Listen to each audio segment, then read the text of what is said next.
a new nomination from the president-elect. He wants Dr. Mehmet Oz to be the CMS administrator. He is saying in a statement, the president-elect, that Dr. Oz will work closely with Robert F. Kennedy Jr. to take on the illness industrial complex and all of the horrible chronic diseases left in its wake.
There's a lot of controversy about some of Donald Trump's picks so far. Some, and we've discussed them, are excellent, but then there's people like Tulsi Gabbard as Director of National Intelligence.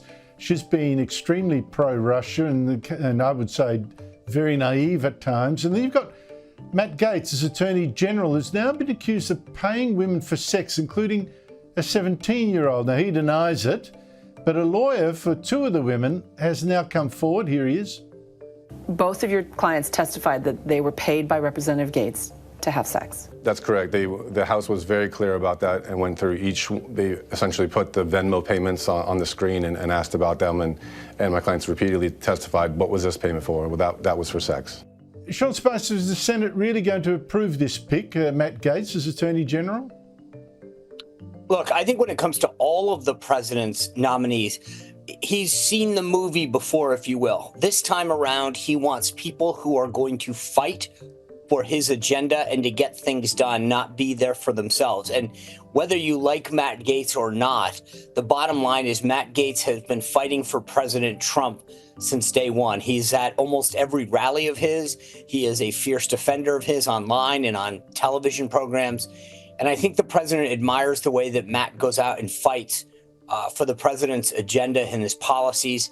And that's what he wants, not just among Matt, but Pete Hegseth at DOD and Robert F. Kennedy at the Department of Health and Human Services, Doug Burgum at the Energy Department, or the Interior Department, rather. So you're going to continue to see people who have demonstrated to President Trump that they understand why they're getting nominated, not to suit their own interests, but to advance the America First policy interests. Sean, we're hearing all sorts of stories what it's like down at Mar-a-Lago, where Donald Trump's Florida home. Half of America that wants a job seems to be flying down there to say, President, give me this, give me that. You've got Elon Musk, the world's richest man, head of Tesla, head of X or X-Twitter, down there almost daily, it seems. And he seems to be, well, reports say, having outstayed his welcome with a few key Trump advisors. He seems to be wanting to be everywhere. What do you know of that? You've been down there. What's the atmosphere down there? And is Elon Musk unwelcome now? I was down there Thursday. He seemed very much welcome. The president actually commented on how much he's enjoying Elon's presence. I think there are going to be some people who want to assert their authority and their prowess, and so they're going to get tired of Elon. But at the end of the day, all that matters is Donald Trump, and he seems to be enjoying Elon's counsel and friendship. So until that happens, it doesn't matter what a bunch of the aides think. It all comes down to what President Trump thinks. And frankly, from what I can tell from the photos that get posted on social media, it sounds like the family's enjoying Elon's presence as well. And what's the atmosphere down there like, Sean? You know what, Andrew? It was jubilant. People were giddy, excited. I was trying to figure this out, and I'm actually trying to write a column on it because I wanted to put it into words. After 2016, I think we felt excited, but at the same time, we were immediately told by the left and the media that our victory was hollow. It was Russia that did this. We didn't win the popular vote. And they immediately wanted to downplay the significance of Donald Trump's historic win in 2016. This time, when I went down to Mar-a-Lago, and there were just countless of my former colleagues down there and a lot of his big supporters, it really was this sense of we really did it this time. We won the popular vote. We crushed it in the Electoral College vote. We made gains with blacks and Hispanic voters, young people, women.